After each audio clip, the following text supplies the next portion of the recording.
am back with lesson 49, where we're going to learn about linear intercepts and transversals. Let's take a look at the first example given. It's not an official example, but here in the book, they tell you that if you're given a line, you can actually find the slope of it without being given the slope.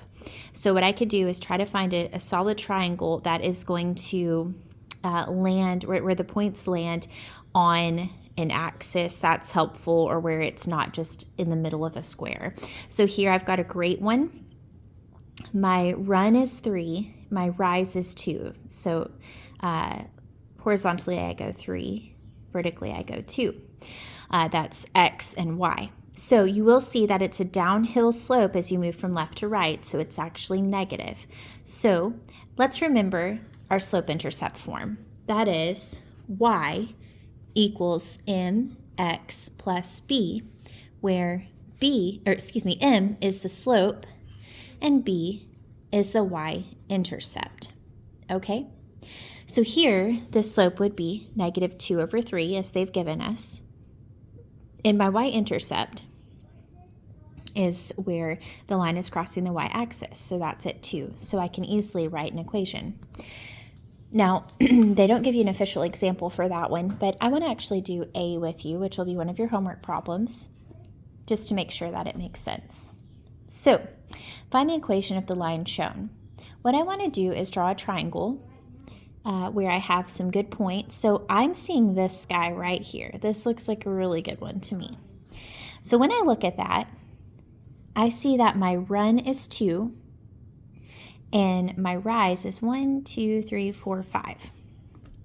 And as I go from left to right, I'm seeing that it's positive. So the slope is going up. You're going uphill, so it's positive.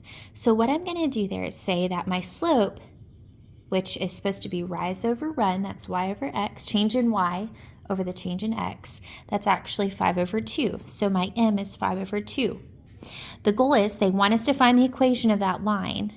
So I'm looking for this format here. I don't have a good B there for the y-intercept. And what I want to do anyway in this kind of situation is I want to go ahead and identify one coordinate on the line, and I can plug that into my slope-intercept form and pop out B. So what I see here, one I really liked was 4, negative 1. So that's this point right here is 4, negative 1. It's not hanging out in the middle of a square. It's pretty sure. You could choose others. There's that one or that one, but I chose 4, negative 1. So here's what I'm going to do with that. I'm now going to take my slope-intercept form, y equals mx plus b. I'm going to plug in what I've got. So my y is negative 1. My m is 5 over 2. My x is 4, and I'm looking for b. Okay, so do negative 1 equals, well, that's 20 over 2, which is 10, plus b. Therefore, negative 11 equals b. Okay, that's not the end, but that gives me b. B for this coordinate point. B will be the same no matter what coordinates I use. So I could have chosen a different one. Let's see, if I had chosen, say, positive 6, 1, 2, 3, positive 6, 4. Let's try that one.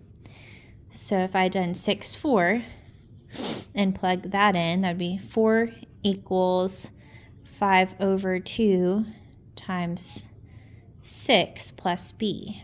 That's 4 equals 30 over 2, or 15, plus b. When I subtract 15 from each side, I get negative 11 equals b. So I'm just confirming to you guys that b will continue to be the same, no matter which coordinates I use. So now I can come over here and write my end equation. So in the end, I want it to be in the form where y is just y. I'm not trying, I want it to say y equals something x plus a number. Okay, so I've got y equals, my m we already solved for is 5 over 2, x plus b, but it's negative, so we're going to say minus 11. And that's the end. So that's how you solve that. Okay, so that's actually A for you there, free B. Okay, next, totally different idea. I'm actually going to zoom out a little bit here. Okay, so here on these problems, a little bit of geometry flashback. You guys know all about this, and we love doing sine, cosine, and tangent.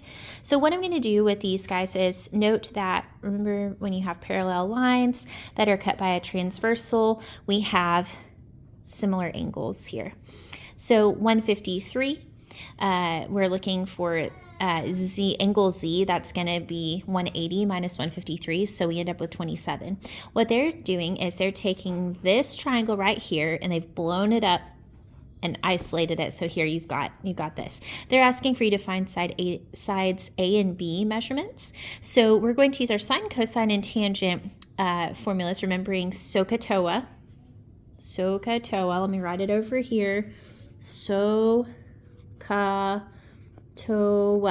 That's going to be your friend forever. Sine equals opposite over hypotenuse. Cosine equals adjacent over hypotenuse. Tangent equals opposite over adjacent. Okay, so what I can do over here is I see I've got a hypotenuse, so I could do sine of 27 equals that O over 8.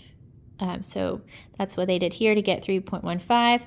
And then also my B here is my opposite, or that's what I just did, sorry. A is adjacent, so A over 7 will get me that A. So anyway, these are, of course, use your calculator to solve for those. So please work through this and make sure that you get the right answer when you do it in your calculator. Remember, on the old school calculators, you would need to put in, I think it's the number first, and then you hit your trigonometry, whatever you need, sine, cosine, or tangent. Okay, example 2 is very similar. Here you've got the similar angles, and you just use what you've been given, and sine, cosine. You don't need to use tangent because you've got the hypotenuse and you just can't solve anything. They didn't give you enough information. So, but these are not too bad. I hope that helps. We'll see you next time for lesson 50.